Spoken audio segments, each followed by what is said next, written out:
ವಿಚಾರದಲ್ಲಿ ಬಿಜೆಪಿಯವರು ತಮ್ಮ ಮೇಲೆ ಆರೋಪ ಮಾಡಿದ್ದಾರೆ, ಸರ್ಕಾರನೇ ಕಾರಣ ಮೆಟ್ರೋ ದರ ಏರಿಕೆಗೆ.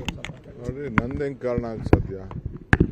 ಮೆಟ್ರೋದು ಸೆಂಟ್ರಲ್ ಗೌರ್ಮೆಂಟು ಸೆಕ್ರೆಟರಿ ಚೇರ್ಮನ್ ನನ್ನ ಹತ್ರ ಫೈಲ್ ಬಂದಿದ್ದರೆ, ನಾನು ಸೈನ್ ಹಾಕಿದ್ದಾರೆ, ನಾನು ಅದಕ್ಕೆ ಕಾರಣ. ನನ್ನ ಹತ್ರ ಯಾವ ಫೈಲು ಬಂದಿಲ್ಲ. ಅವ್ರಿಗಿರೋ 12%, ಹಿಂದೆ 50% ಅಂತ ಹೇಳಿದ್ದು, ಕೊಟ್ಟಿರೋದು 12%. ಅವ್ರು ತೀರ್ಮಾನ ಮಾಡಿದ್ದಾರೆ. ನಾನು ಸೋಮವಾರ ನಮ್ಮ ಆಫೀಸರ್ಸ್ನ ಕರೆದು ನಾನು ಮಾತಾಡ್ತೀನಿ. ರಾಜ್ಯ ಸರ್ಕಾರ ಸಹಕಾರ ಕೊಡದೇ ಇರೋ ಕಾರಣಕ್ಕೋಸ್ಕರನೇ ದರ ಏರಿಕೆ ಆಗ್ತಾ ಇದೆ. ಪ್ರತಿ ವರ್ಷ ಫಂಡ್ ಅಂತ ಅಂದ್ರೆ ಅವ್ರ ಸಪೋರ್ಟಿವ್ ಫಂಡ್ ಅಂತ ಈಗ ಬಿಜೆಪಿ ಅವ್ರು ಏನು ಕೊಟ್ಟಿದ್ದೀವಿ ಅಂತ ಹೇಳಕ್ ಕೇಳಿ. ಫಸ್ಟು ಬಿಜೆಪಿ ಅವರು ಕರ್ನಾಟಕ ರಾಜ್ಯಕ್ಕೆ ಏನು ಸಹಾಯ ಮಾಡಿದ್ದೀವಿ ಅಂತ ಹೇಳಿ, ಆಮೇಲೆ ಮಿಕ್ಕಿದ್ ಮಾತಾಡೋಣ. ತೇಜಸ್ವಿ ಸೂರ್ಯ ಅವರು ಒಂದು ಮಾತು ಹೇಳ್ತಾರೆ, ರಾಜ್ಯ ಸರ್ಕಾರದ ಅನುಮತಿ ಇಲ್ಲದೆ ಅದೇಗೆ ಇದು ಮಾಡ್ತಾರೆ. ಪಾಪ ಇನ್ನೂ ಅನುಭವ ಇಲ್ಲ, ಬರೀ ಟ್ವೀಟು, ಪ್ರೆಸ್ ಸ್ಟೇಟ್ಮೆಂಟು. ಒಂದು ದಿನ ಏನಾದ್ರು ರಾಜ್ಯಕ್ಕೆ ಏನಾದ್ರು ದುಡ್ಡು ತೊಗೊಂಡು ಬಂದಿರೋದು ಯಾವ್ದಾದ್ರು ಇದ್ದರೆ ಫಸ್ಟ್ ಮಾತಾಡಲಿ. ಬರೀ ಖಾಲಿ ಮಾತು ಮಾಡೋದು ಬೇಡ, ಖಾಲಿ ಟ್ರಂಕ್ ವಿಚಾರ ಮಾತಾಡೋದು ಬೇಡ. ವಿಚಾರದಲ್ಲಿ ಬಿಜೆಪಿಯವರು ತಮ್ಮ ಮೇಲೆ ಆರೋಪ ಮಾಡಿದ್ದಾರೆ, ಸರ್ಕಾರನೇ ಕಾರಣ ಮೆಟ್ರೋ ದರ ಏರಿಕೆಗೆ. ನೋಡಿ, ನಂದು ಹೆಂಗೆ ಕಾರಣ ಆಗ ಸಾಧ್ಯ? ಮೆಟ್ರೋದು ಸೆಂಟ್ರಲ್ ಗೌರ್ಮೆಂಟು ಸೆಕ್ರೆಟರಿ ಚೇರ್ಮನ್ ನನ್ನ ಹತ್ರ ಫೈಲ್ ಬಂದಿದ್ದರೆ, ನಾನು ಸೈನ್ ಹಾಕಿದ್ದಾರೆ, ನಾನು ಅದಕ್ಕೆ ಕಾರಣ.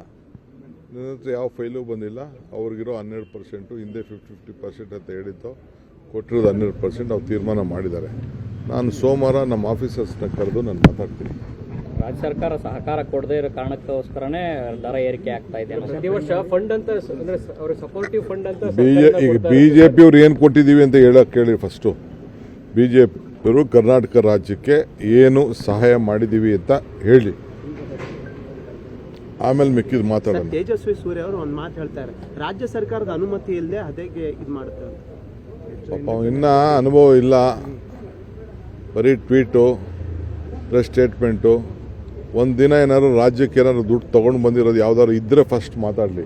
ಬರೀ ಖಾಲಿ ಮಾತು ಮಾಡೋದು ಬೇಡ, ಖಾಲಿ ಟ್ರಂಕ್ ವಿಚಾರ ಮಾತಾಡೋದು ಬೇಡ. ವಿಚಾರದಲ್ಲಿ ಬಿಜೆಪಿಯವರು ತಮ್ಮ ಮೇಲೆ ಆರೋಪ ಮಾಡಿದ್ದಾರೆ, ಸರ್ಕಾರನೇ ಕಾರಣ ಮೆಟ್ರೋ ದರ ಏರಿಕೆಗೆ. ನೋಡಿ, ನಂದು ಹೆಂಗೆ ಕಾರಣ ಆಗ ಸಾಧ್ಯ?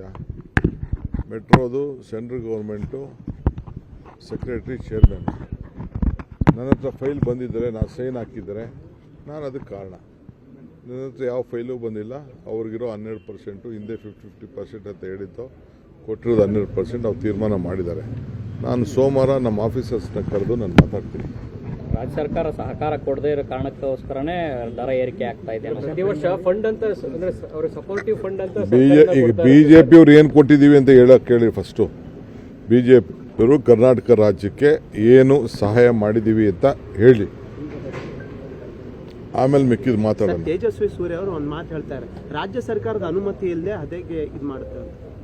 ಪಾಪ ಇನ್ನೂ ಅನುಭವ ಇಲ್ಲ, ಬರೀ ಟ್ವೀಟು, ಪ್ರೆಸ್ ಸ್ಟೇಟ್ಮೆಂಟು.